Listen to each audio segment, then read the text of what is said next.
నెల్లూరు జిల్లా కొడవలూరు 2 సంవత్సరాలు కష్టపడి ప్రతి గడపకు తిరిగి తెలుగుదేశం పార్టీ జెండా కోవూరు నియోజకవర్గంలో రెపరెపలాడేలా చేసిన తరువాత కష్టపడి వండిన అన్నం కూర ఆకులో వడ్డించి తినబోయే సమయానికి ఆ ముద్ద నీకు కాదు అంటే ఏ విధంగా ఉంటుందో నేడు నా పరిస్థితి అలాగే తయారైందని కోవూరు నియోజకవర్గ టీడీపీ ఇన్ఛార్జ్ పోలంరెడ్డి దినేష్ రెడ్డి అన్నారు.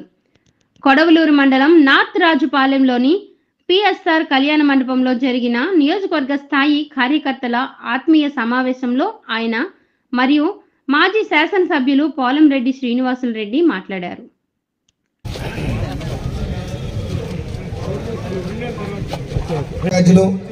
మండల పార్టీ అధ్యక్షులు, జిల్లా అనుబంధ సంఘం నాయకులు, జిల్లా పార్టీ నాయకులు అందరినీ కూడా వేదిక మీదకి రావాల్సిందిగా కోరుతున్నాం.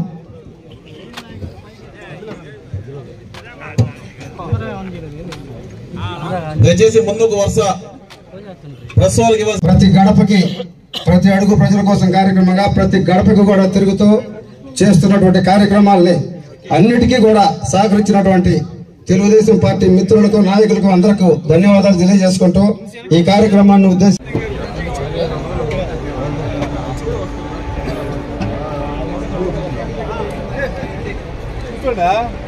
జనరేటర్ దగ్గర నుంచి కొంచెం పక్కకు రండి ప్లీజ్ బాబు. జనరేటర్ నుంచి కొంచెం పక్కకు రండి.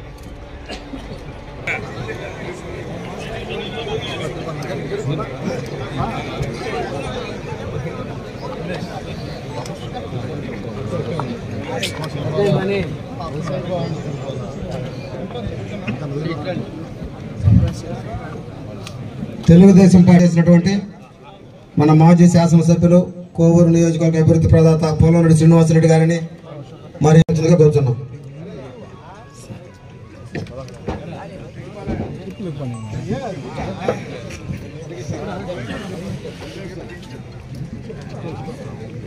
సమావేశానికి విచ్చేసిన తెలుగుదేశం పార్టీ కార్యవర్గ సభ్యులతో, అలానే కుటుంబంతో సమానమైన కార్యకర్తలకి పేరు పేరున మీ అందరు కూడా స్వాగతం పలుకుతున్నాం.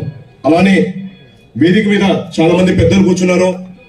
వాళ్ళందరూ కూడా ఎన్నో మంచి అమూల్యమైన సందేశాన్ని మనకు చెప్పడం జరిగింది. మనందరికీ తెలుసు, ఈ రోజున ఈ ఆత్మీయత ఈ రోజుది కాదు. 2004లో పోలంరెడ్డి శ్రీనివాసరెడ్డి గారు మొట్టమొదటిసారిగా ఎమ్మెల్యేగా కోవూరు ఆత్మీయతతో ఆ రోజున ఎవరన్నా కోవూరులో నిలబట్టాలంటే క్యాండిడేట్ లేని పరిస్థితి. అలాంటి పరిస్థితిలో కూడా గట్టు కాలంలో కూడా నేనున్నాను, ఇది నా సొంత గడ్డ, ఇక్కడ ఈ ప్రాంతానికి నేను అభివృద్ధి చేయాలి, వ్యాపారాల్లో నీ కేర్ చేయలేదు, కుటుంబాన్ని కేర్ చేయలేదు, మీ అందరి కోసం ఆ రోజున 2004 సంవత్సరంలో ఎవరన్నా కోవూరు నియోజకవర్గంలో పోటీ చేయాలంటే అది నల్లపురెడ్డి ప్రసన్న కుమార్ రెడ్డి మీద భయపడే సమయంలో నేనున్నానని చెప్పి వచ్చి ఆ రోజు నుంచి కూడా 2004 సంవత్సరాల నుంచి కూడా 2024 సంవత్సరం 20 సంవత్సరాల పాటు మీతో పాటు మీ కష్ట సుఖాల్లో, మీ బాధల్లో మిమ్మల్ని ఎన్నో విధాలుగా మీతో అండగా నిలిచారు. అలానే మీరు కూడా మిమ్మల్ని ప్రలోభ పెట్టారు, మిమ్మల్ని భయపెట్టారు, మీ ఆస్తుల్ని ధ్వంసం చేస్తా ఉన్నారు. అలానే ఎన్నోసార్లు మిమ్మల్ని ఎన్నో విధాలుగా అపోజిషన్ పార్టీలు, మనం అధికారంలో ఉన్న అపోజిషన్ లో ఉన్న అధికార పార్టీ వాళ్ళు చూపించిన ఏ భయాందోళనకి, అలానే వాళ్ళు చూపించిన ఏ ప్రలోభాలకి లొంగకుండా ఆయనతో పాటు మీరందరూ కూడా నిలిచారు. ఇవాళ మీరందరూ కూడా చాలా ప్రత్యేకమైన వాళ్ళు. ఈ రోజున కొన్ని అనుకోని సంఘటనలు జరిగాయి. కారణాలు ఎవరు కూడా అర్థం కాని కారణాలు. మనందరూ కూడా కష్టపడి పనిచేస్తున్నాం. 2 వడ్డించి ఇవాళ అన్నాన్ని మనం నీట్ గా అన్ని ప్రిపేర్ చేసుకుని, ఈ ప్రిపరేషన్ అంతా చేసుకుని ముద్ద నోట్లో పెట్టుకునే సమయానికి ఇవాళ నీకు కాదు, ఇవాళ వేరే వ్యక్తికి ఎవరో మేము ఇస్తామని చెప్పాను. నువ్వు అన్నం వండిన సంగతి, మనం అన్నం వండిన సంగతి, కూర వండిన సంగతి, అలానే అరటి చెట్టు కోసి ఆకు తీసుకొచ్చిన సంగతి, దాన్ని కడిగిన సంగతి, దాన్ని కలిపి ముద్ద వేసేదాకా మనం ఇవాళ చేస్తే ఇవాళ వేరే వాళ్ళకి అప్పచెప్తామని చెప్పి ఇవాళ నారా చంద్రబాబు గారు చెప్పడాన్ని నేను కార్యకర్తలు అందరూ కూడా ఏకీభవించట్లేదు. దాన్ని నేను కూడా ఏకీభవిస్తున్నాను. ఖచ్చితంగా నేను రాజకీయాలకు వచ్చింది డబ్బు సంపాదన కోసం కాదు. నేను కావాల్సినంత డబ్బుని మేము గతంలోనే సంపాదించుకున్న తర్వాతనే రాజకీయాల్లోకి రావాలి, కేవలం కార్యకర్తల్ని కాపాడుకోవాలి, కోవూరు నియోజకవర్గాన్ని అభివృద్ధి చేసుకోవాలనే లక్ష్యంతోనే మనం రావడం జరిగింది. ఇవాళ నాకు ఇప్పుడు అభ్యర్థిగా నిలబడిపోయినా నాకు వచ్చే నష్టం అయితే ఎటువంటిది లేదు. నాకున్న విలాసవంతమైన జీవితం నేను అలానే కొనసాగిస్తాను. అలానే ఎలా అయితే గతంలో మాకు జరిగేవన్నీ కూడా మాకు అలా జరుగుతాయి. కానీ మన పరిస్థితులు అలాంటివి కాదు. మీరందరూ కూడా నన్ను నమ్మి చాలా మంది కొత్త వాళ్ళు ఇవాళ రాజకీయాల్లోకి రావడం జరిగింది. అలానే గతంలో మా నాన్నగారితో ప్రయాణించిన ప్రతి ఒక్కరు కూడా ఆత్మీయులు ప్రతి ఒక్కరు కూడా నాతో పాటు కొనసాగించారు. నేను నడుద్దామంటే నడిచారు, పరిగిద్దామంటే పరిగెత్తారు, కూర్చుందామంటే కూర్చుందాం. అలానే ఏ పని చెప్పినా కూడా వీరందరూ కూడా నాకు సహకరించి ప్రతి ఒక్కరు కూడా నాతో పాటు కాలు నడిపి జరపడం జరిగింది. ఎప్పుడు కూడా మీరు కార్యకర్తను, నేను ఇన్ఛార్జిని అని చెప్పి ఎప్పుడు కూడా మిమ్మల్ని దూరం పెట్టలేదు. ఎలా అయితే ఒక దళం ఉంటుందో, మనకి యుద్ధం చేసేటప్పుడు ఒక దళం ఉంటుందో, దళానికి సైనికులు ఉంటారు, దళాధిపతి ఉంటారు. అలాగే మీ అందరితో పాటు నడిచాను.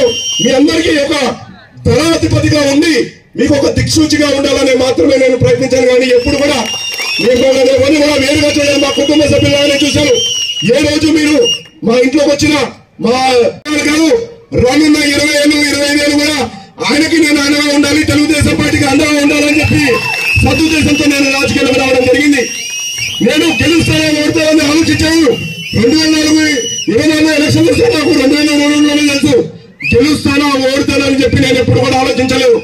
నా ముందున్న లక్ష్యం మా నియోజకవర్గాన్ని అభివృద్ధి చేయాలి, మా ప్రజలు పడుతున్న సమస్యలు తెలుసుకోవాలి. రేపు ఖచ్చితంగా ప్రజల సమస్యలు తెలుసుకొని వాళ్ళకి భరోసా కల్పిస్తే రేపు ఖచ్చితంగా నాకు అవకాశం కల్పిస్తారు. అవకాశం కల్పించినప్పుడు కార్యకర్తలు కాపాడుకోవాలి, వాళ్ళు పడుతున్న ఇబ్బందులన్నీ కూడా తొలగించాలి. అలానే కోవూరు నియోజకవర్గాన్ని అభివృద్ధి చేయాలనే లక్ష్యంతో మాత్రమే నేను ముందు సాగాను. మనందరికీ తెలుసు ఇవాళ పరిస్థితి ఎలా ఉందో. మనం ఏదైనా భోజనం చేయాలంటే ఎవరిని అతిథులను పిలిస్తే ఏం చేస్తాం? ముందుగా అన్నాన్ని వండుతాం, కూరల్ని వండుతాం, ఇసురాకుని కట్ చేస్తాం, అరిచి నుంచి ఇసురాకుని కట్ చేసుకొని వస్తాం. మీ అబ్బాయిని రాజకీయాలకు తీసుకురండి, ఖచ్చితంగా మంచి భవిష్యత్తు కల్పిస్తానని చెప్పంటే మాట్లాడకుండా ఆయన ఒప్పుకొని ఆ రోజు నాకు ఫోన్ కూడా చేశారు. మా నాన్నగారు నాకు ఫోన్ కూడా చేశారు. బాబు గారు ఇలా అడిగారు, నన్ను కన్విన్స్ చేశారు. నేను మన ప్రాంత అభివృద్ధి చెందాలన్నా, కోవూరు నియోజకవర్గం అభివృద్ధి చెందాలంటే ఖచ్చితంగా నువ్వు కూడా రాజకీయాలకు రావాలి. అప్పటికే నేను తెలుగుదేశం పార్టీలో తెలుగు యువత వింగ్ లో ఉన్నాను. రాష్ట్రంలో జరుగుతున్న నిరుద్యోగ యువత సమస్యల మీద గలమెత్తుతో మాట్లాడుతూనే ఉన్నాం. కానీ అది ఫుల్ టైం వర్క్ కాదు. నా వర్క్ నేను చేసుకుంటూ, నా వ్యాపారం నేను చేసుకుంటూ, పార్టీకి ఏ రోజైతే నా సేవలు అవసరమో ఆ సేవల్లో నేను చురుగ్గా పాల్గొనేవాడిని. అలాంటి సమయంలో మా నాన్నగారు ఫోన్ చేసి చెప్పారు నాకు, ఇలా బాబు గారు అన్నారు, లోకేష్ అన్నకి నువ్వు తోడుగా ఉండాలి. అలానే పార్టీకి కష్టకాలంలో మనం గెలుస్తామో ఓడిపోతామో అనేది మనకు తెలియదు. ఇవాళ పార్టీ ఆ రోజున 2022 సంవత్సరంలో తెలుగుదేశం పార్టీ 2019 తర్వాత తెలుగుదేశం పార్టీ మళ్ళీ గెలుస్తుంది 2024 సంవత్సరంలోనే ఎవరికి నమ్మకం లేదు, ఎవరు కూడా నమ్మలేదు.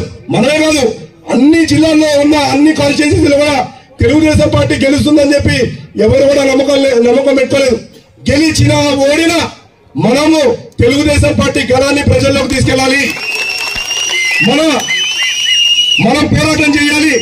మన ప్రాంతంలో జరుగుతున్న దోపిడికి నువ్వు అడ్డుకట్టుగా ఉండాలి అని చెప్పి మా నాన్నగారు కోరారు.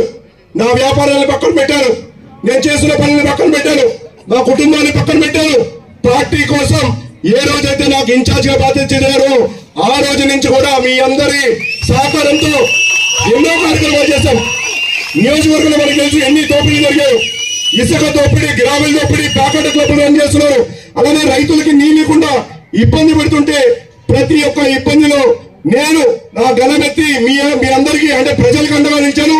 మీ అందరి సహకారంతో ఆ కార్యక్రమాలన్నీ కూడా చేశాం. అలానే తెలుగుదేశం పార్టీ మనకి ఏ కార్యక్రమం ఇచ్చినా ఆ కార్యక్రమాన్ని కూడా మనం ముందుకు తీసుకెళ్లడం జరిగింది. ఎప్పుడు కూడా పార్టీకి విధేయుడుగా ఉండాలి. ఓడిపోవడం అనేది గెలుపోవటం అనేది సహజం. 2004 నుంచి 2019 దాకా 5 సార్లు పోలారెడ్డి శ్రీనివాసరెడ్డి గారు కంటెస్ట్ చేశారు. ఓడినా గెలిచినా మీ అందరితో పాటు కలిసి నడిచారు. మీ కష్ట సుఖాల్లో ఆయన భాగస్వామిగా ఉన్నారు. మీకు ఏ చిన్న అపాయం వచ్చినా నేనున్నానని చెప్పి నిలిచారు. ఉన్నారు, ఉంటారు కూడా, రానున్న రోజుల్లో కూడా ఉంటారు. ఈ ప్రాంతానికి ఏదైనా చేయాలి, కోవూరు నియోజకవర్గానికి ఏదైనా చేయాలి. జన్మనిచ్చిన భూమి రుణం తీసుకోవాలి. నేను నాకు కావాల్సినంత సంపద సంపాదించుకున్నాను. ఇవాళ నా ప్రాంతాన్ని అభివృద్ధి పరచుకోవాలి. కేవలం రాజకీయం ద్వారానే ఇది సాధ్యమవుతుందని చెప్పి ఒక సదుద్దేశంతో ఆయన రాజకీయాల్లోకి రావడం జరిగింది. ఆయన దాదాపు 2014 నుంచి మొన్న 2022 సంవత్సరం దాకా కూడా మీ అందరితో కొనసాగారు. అది తర్వాత కూడా నాకు ఇన్ఛార్జ్ ఇచ్చిన తర్వాత కూడా మీ అందరి కష్ట సుఖాల్లో ఆయన కూడా భాగస్వామ్యం కలుపుకున్నారు. అలానే 2019 సంవత్సరంలో కూడా ఓడిపోయామని చెప్పి చాలా మంది భయపడి ఇంట్లో తాళాలు వేసుకొని కనిపించకుండా వెళ్ళిపోయారు. కానీ అలా ఎప్పుడు చేయలేదు పోలారెడ్డి శ్రీనివాసరెడ్డి గారు. ఇది కష్టకాలం, తెలుగుదేశం పార్టీ కష్టకాలంలో ఉంది. ఈ సమయంలో నేను అండగా ఉండాలి. ఎటువంటి అండనే నీగలిగితే ఆ రోజున రాష్ట్రంలో ఎవరన్నా మాట్లాడాలంటే భయపడే పరిస్థితి. అయినా ఎక్కడ కూడా భయపడలేదు, జంకలేదు. ఎంతో మంది ఎన్నో ప్రలోభాలు పెట్టారు. 2019లో మా వ్యాపారాలు ఏదైనా చేస్తామని ప్రలోభాలు పెట్టినా మేము భయపడలేదు. తెలుగుదేశం పార్టీతో అండగా ఉంటామని చెప్పన్నాం. అలానే ఎన్నోసార్లు మా మీద దాడులు చేయడానికి ప్రయత్నం చేశారు. అయినా మేము ఎప్పుడు భయపడలేదు. మేము తెలుగుదేశం పార్టీకి అండగా ఉంటాం అని చెప్పి ఓడిపోయినా కూడా మీ అందరి కోసం ఆ రోజున అండగా నిలబడ్డారు. అలానే 2022 సంవత్సరంలో ఆ రోజున స్వర్గీయ శ్రీ నందమూరి గారి శత జయంతిని పురస్కరించుకొని యువతకి 40% సీట్లు ఇస్తానని చెప్పి నారా చంద్రబాబు గారు చెప్పారు. ఆ తర్వాత వచ్చిన పరిణామాల్లో మా నాన్నగారితో మాట్లాడి ఆ రోజున నారా చంద్రబాబు గారు ఆయన కన్విన్స్ చేసి లేదు, ప్రతి ఒక్కరు కూడా డోర్స్ ఓపెన్ ఉంటాయి. ఏ సమయంలోనూ మీరు రాత్రి 11 గంటలకి 12 గంటలు కాల్ చేసినా కూడా ఆ రోజున మీకు అందుబాటులో ఉండి సేవ చేయాలనే ఆలోచనలోనే నేను ముందుకు కొనసాగాను. అయితే ఇవాళ పరిస్థితులన్నీ మారాయి. రాజకీయ పరిస్థితుల్లో మనం చేసిన ఈ ఏదైతే కార్యక్రమాలు ఉన్నాయో కార్యక్రమాలు ఇవన్నీ కూడా బాగా వర్కౌట్ అయ్యి ప్రజల నుంచి మంచి స్పందన వస్తుంది. ఇవాళ కేవలం కార్యకర్తలు కాదు, ఇవాళ ప్రజలు బయటకు వస్తున్నారు. ఇవాళ పొద్దున ఒక 100 మంది మహిళలు మన ఇంటికి రావడం జరిగింది. అబ్బాయి ఎవరు నిలబడినా నాకు మేము మనసులో నీ ముద్ర వేసేసుకున్నాం, నువ్వే తెలుగుదేశం పార్టీ అభ్యర్థిని మేము మనసులో వేసేసుకున్నాం, ఖచ్చితంగా నువ్వు మా ముందుకు రావాలని చెప్పి వాళ్ళందరూ కూడా కోరడం జరిగింది. అలానే ఎంతో మంది నాకు ఫోన్ చేసి అధైర్యపడుతూ నారా చంద్రబాబు గారు మళ్ళీ ఆలోచిస్తాడు, మళ్ళీ పునరాలోచించి ఆయన మళ్ళీ కూడా మీ అందరికీ అండగా నిలుస్తారని చెప్పి అందరూ కూడా చెప్పడం జరిగింది. మేమైతే ఎప్పుడు కూడా ఊహించని సిచ్యువేషన్ ఇవాళ ఫేస్ చేస్తున్నాం. కానీ మీరెవరు కూడా ఇవాళ కార్యకర్తలందరూ కూడా నేను మీ అందరూ కూడా భరోసా కల్పిస్తున్నాను. మిమ్మల్ని అందరినీ ఎక్కడ విడిచిపెట్టిపోయేది లేనే లేదు. ఖచ్చితంగా ఏ విధంగా అయితే మీకు గతంలో అండగా నిలిచామో అలానే ఇప్పుడు నిలుస్తాం, రానున్న రోజుల్లో కూడా నిలుస్తాం. మీరందరూ ఖచ్చితంగా నా కుటుంబంలో నాకు ఎలా అయితే మా అమ్మగారు, నాన్నగారు, మా చెల్లెలు, మా భార్య, మా పిల్లలు, మా ఇంట్లో పిల్లలు ఎలా అయితే ఉంటారో అలానే మీరందరూ కూడా మా కుటుంబ సభ్యులే. ఖచ్చితంగా మీ బాగోగుల కోసం నేను కూడా నా ప్రయత్నం చేస్తాను. ఇవాళ ఈ సభ ద్వారా నేను నారా చంద్రబాబు గారికి మరొకసారి విన్నపం చేసుకున్నాను. మేము శక్తి వంచన లేకుండా తెలుగుదేశం పార్టీ అభ్యున్నతి కోసం, తెలుగుదేశం పార్టీ గెలుపు కోసం ఇవాళ ఇక్కడ చాలా మంది చెప్పారు. ఎంతో మంది నమ్మకం లేదు తెలుగుదేశం పార్టీ గెలుస్తుందని. కానీ గెలిచినా ఓడినా తెలుగుదేశం పార్టీ ఎంతవరకు జనాల్లోకి వెళ్ళగలిగితే అంతవరకు వెళ్దామని చెప్పి ముందుకు సాగాను.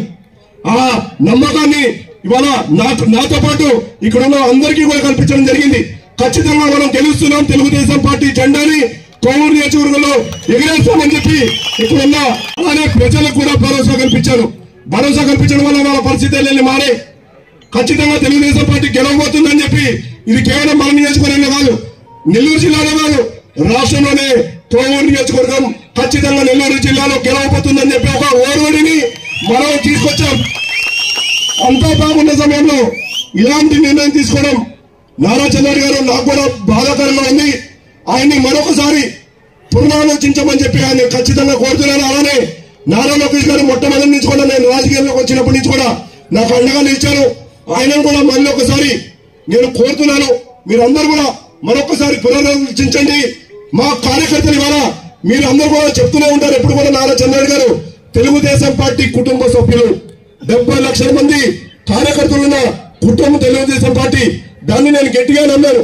అలానే మన కార్యకర్తలు కూడా కుటుంబ సభ్యులాగానే నేను ట్రీట్ చేశాను. కాబట్టి ఇవాళ అందరూ కూడా ఇవాళ నా కోసం ఇంతమంది ఉన్నారు.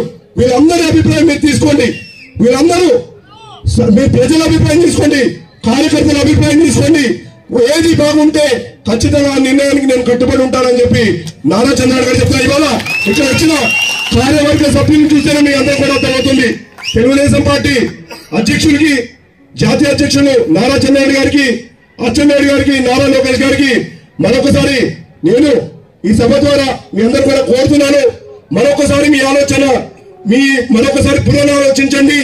తెలుగుదేశం పార్టీ అభ్యర్థిగా నాకు అవకాశం కల్పించండి. ఖచ్చితంగా ఈ సీటుని గెలిచి ఈసారి కాదు 2024 సంవత్సరం కాదు, రానున్న 20-25 ఏళ్ల పాటు తెలుగుదేశం పార్టీ జెండా కోవూరు నియోజకవర్గంలో ఎగిరేటట్టు నేను చేస్తానని చెప్పి ఈ సందర్భంగా తెలియజేస్తున్నాను. విధి లేని పరిస్థితులు కలిగితే ఖచ్చితంగా కార్యకర్తల మనోభావం వాళ్ళు కాపాడుకునే పరిస్థితి కానీ నాకు వచ్చిన పరిస్థితి వస్తే మాత్రం ఖచ్చితంగా బరిలో నేను ఉంటానని చెప్పి ఈ సందర్భంగా తెలియజేస్తూ సెలవు తీసుకున్నాను. మరొకసారి నారా చంద్రబాబు గారు, నారా లోకేష్ గారు ఏదైతే మీరు డెసిషన్ తీసుకున్నారో ఆ డెసిషన్ ని మరొకసారి పునరాలోచించాలని చెప్పి మిమ్మల్ని అందరూ కూడా కోరుకుంటూ సెలవు తీసుకుంటాం. ఖచ్చితంగా అండి, అధిష్టానం మా దగ్గరికి ఇప్పటి వరకు ఎటువంటి చర్చలు జరపడం జరగలేదు. అలానే అభ్యర్థిని ప్రకటించేటప్పుడు కూడా మాతో పాటు మా కార్యకర్తలతో పాటు ఎటువంటి చర్చలు జరపలేదు. ఎందుకు మారుస్తున్నాము, ఎందుకు కొత్త వ్యక్తి ఫీల్డ్ మీదకి వస్తున్నారు, ఏమి లోటుపాట్లు ఉన్నాయనేది మాతో అయితే చర్చించడం జరగలేదు. దాన్ని మేము కూడా అడుగుతున్నాం. కార్యకర్తల అభీష్టం మేరకే అభ్యర్థిని సెలక్షన్ చేయాలి. అలానే ఇప్పుడు కూడా కార్యకర్తలకు అండగా నిలిచాం కాబట్టి ఇవాళ నాకు అవకాశం కల్పించమని చెప్పి కోరుతున్నాను. ఇవాళ మా కార్యకర్తలకి కాపాడుకోవడానికి నేను ఏ స్టెప్ అయినా తీసుకోవాల్సి వస్తుంది. అది ఇవాళ అందుకనే నేను మళ్ళీ బాబు గారిని కోరడం జరుగుతుంది. ఆయన కూడా నాకు చెప్పడము, అంటే గ్లాన్స్గా చెప్పడము, కొన్ని పరిస్థితులు వచ్చాయని ఆ పరిస్థితుల్ని సెటిలైట్ చేసి మరొకసారి మీరు ఆలోచన చేసి తెలుగుదేశం పార్టీ అభ్యర్థిగా నన్ను నియమించాలని చెప్పి మిమ్మల్ని కోరుతున్నాను. లేని పరిస్థితుల్లో ఇక్కడ ఉన్న కార్యకర్తలను కాపాడుకోవడానికి మేము కూడా రేపు కోవూరు నియోజకవర్గంలో జరిగే బరిలో వాళ్ళందరినీ కాపాడుకోవడం నాకు ఏ స్వలాభం లేదు, ఏ ఆలోచనతో కాదు. కేవలం కార్యకర్తలు ఇప్పుడు మాతో పాటు నిలిచిన 20 సంవత్సరాల పాటు నిలిచిన కార్యకర్తల అభీష్టం మేరకే నేను కొన్ని చర్యలు తీసుకోవాల్సి వస్తుంది. దాంట్లో నేనైతే అంటే పార్టీకి ద్రోహం చేయాలనో లేకపోతే ఎట్లా కాదు, కేవలం మా కార్యకర్తలు కాపాడుకోవడానికి. అందుకే నేను ఇన్నిసార్లు కూడా విజ్ఞప్తి చేయడం జరుగుతుంది. ఇవాళ ఇన్ని ప్లాట్ఫామ్ ద్వారా కూడా మేము విజ్ఞప్తి చేస్తున్నాము. అలానే మాకు తెలిసిన క్యాడర్ ద్వారా విజ్ఞప్తి చేస్తాము. ఏ మీడియం పాసిబుల్ అయితే వాటన్నిటితో కూడా మా జాతీయ అధ్యక్షులకి, మా యువనేతకి విజ్ఞప్తి చేస్తూనే ఉంటాము.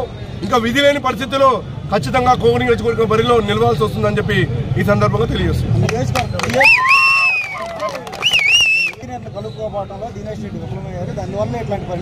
ఇవాళ మీరే వచ్చారండి ఆత్మీయ సమావేశంలో. దాదాపు గతంలో 60% మంది ఎవరైతే మాతో పాటు కంటిన్యూ అయ్యారో, 20 ఏళ్ళ పాటు కంటిన్యూ అయ్యారో వాళ్ళందరూ కూడా మీకు కనిపిస్తున్నారు. అలానే యువత కూడా కనిపిస్తుంది. ఎవరిని కలుపుకోలేదో మీరు ఒకసారి చెప్పండి. ఇవాళ కొంతమంది ఉన్నారు, పొద్దున పూట తెలుగుదేశం అంటారు, రాత్రిపూట సాయి. తెలుగుదేశం పార్టీ ఆత్మీయ సమావేశాన్ని ఏర్పాటు చేయడం జరిగింది. ఇటీవల కోవూరు నియోజకవర్గంలో జరిగిన కొన్ని సంఘటనల గురించి, అలానే గతంలో తెలుగుదేశం పార్టీలో మనం చేసిన సేవల గురించి, చేసిన అభివృద్ధి గురించి, అలానే కార్యకర్తకి ఏ విధంగా అయితే మనం రక్షగా ఉన్నామో, ఇవాళ కొన్ని మార్పుల వల్ల కార్యకర్తలకు జరిగే నష్టాల గురించి ఇవాళ మేము చర్చించడం జరిగింది. ఏదైతే నారా చంద్రబాబు గారు కోవూరు నియోజకవర్గ అభ్యర్థిగా వేరే వ్యక్తిని మార్చాలనే ప్రపోజల్ తీసుకొచ్చారో దాన్ని ఒకసారి పునరాలోచించండి. కార్యకర్తలందరికీ మొట్టమొదటి నుంచి కూడా అండగా నిలిచింది పోలవరెడ్డి కుటుంబం. దాదాపు 2004 సంవత్సరం నుంచి కూడా 2024 సంవత్సరం దాకా కూడా కార్యకర్తలకి ఎటువంటి అండదండలు కావాలన్నా, వాళ్ళ మీద ఎటువంటి దాడులు జరిగినా వాళ్ళ ఆస్తులకి రక్షణగా ఉండి వాళ్ళందరికీ మేము నిలిచాము. ఇవాళ కార్యకర్తల మనుగడ ప్రసాదంగా మారింది.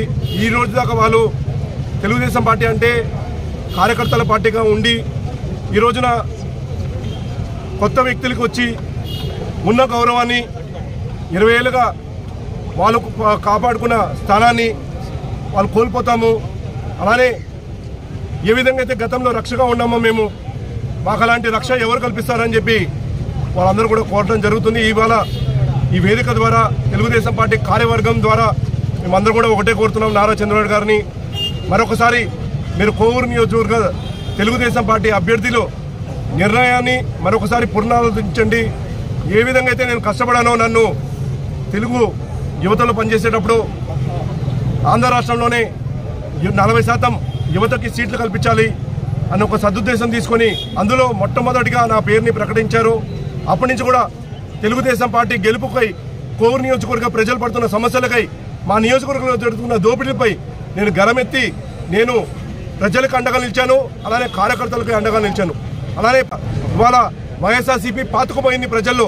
ఆ భావాన్ని మార్చాలి, ప్రజల్ని మా వైపు మలుచుకోవాలి. రేపు తెలుగుదేశం పార్టీ వస్తే మీకు పడుతున్న సమస్యలన్నీ కూడా తొలుగుతాయి. ఏదైతే మీకు సంక్షేమ పథకాలు అందుతున్నాయో వాళ్ళకన్నా రెట్టింపు పథకాలు అందిస్తాం. మీకు ఏ చిన్న అపాయం వచ్చినా నేను ఉంటాను మీకు రక్షగా అని చెప్పి వాళ్ళందరూ కూడా నేను ప్రతి అడుగు ప్రజల కోసం అనే కార్యక్రమంలో భాగంగా 72,000 కుటుంబాలను నేను కలవడం జరిగింది. అంటే ఇంటూ 4 దాదాపు 2,40,000 పై చిలుకు మనము కుటుంబాలని జరగడం జరిగింది. వాళ్ళందరూ కూడా ఒకటే కోరుకుంటున్నారు, కోవూరు నియోజకవర్గ తెలుగుదేశం పార్టీ అభ్యర్థిగా మేము మిమ్మల్ని చూసాము. ఇప్పటివరకు ఎవరు కూడా ఎమ్మెల్యే అభ్యర్థులు మా ఇంటికి గడప తొక్కలేదు. మీరు తొక్కారు, మీరు మాకు భరోసా కల్పించారు. ఇవాళ మేము ఓటేసే సమయానికి అభ్యర్థి మారితే మేము ఎవరికి ఓటేయాలని చెప్పి వాళ్ళందరూ కూడా కోరుతున్నారు. అలానే ఇక్కడున్న కార్యకర్తలందరూ కూడా మా భవిష్యత్తు మీ చేతిలో ఉన్నాయి, మేము మిమ్మల్ని నమ్మి రాజకీయాల్లోకి వచ్చాం, దాదాపు అందించారు. అలానే వాళ్ళకు కూడా నేను ప్రోత్సాహం అందించడం జరిగింది. ఇవాళ వాళ్ళ భవిష్యత్తు అంతా కూడా ప్రశాంతికంగా మారింది. ఇవాళ ఏంటి ఉనికి తెలుగుదేశం పార్టీ కోవూరు నియోజకవర్గంలో ఏంటి ఉనికి అనే ప్రశ్నగా ఇవాళ మా నియోజకవర్గం మారింది. ఖచ్చితంగా మా అధ్యక్షులు, జాతీయ అధ్యక్షులు నారా చంద్రబాబు గారికి, మా యువనేత నారా లోకేష్ గారికి నేను మరొకసారి విన్నపించుకుంటున్నాను. మీరు మరొకసారి ఆలోచించండి.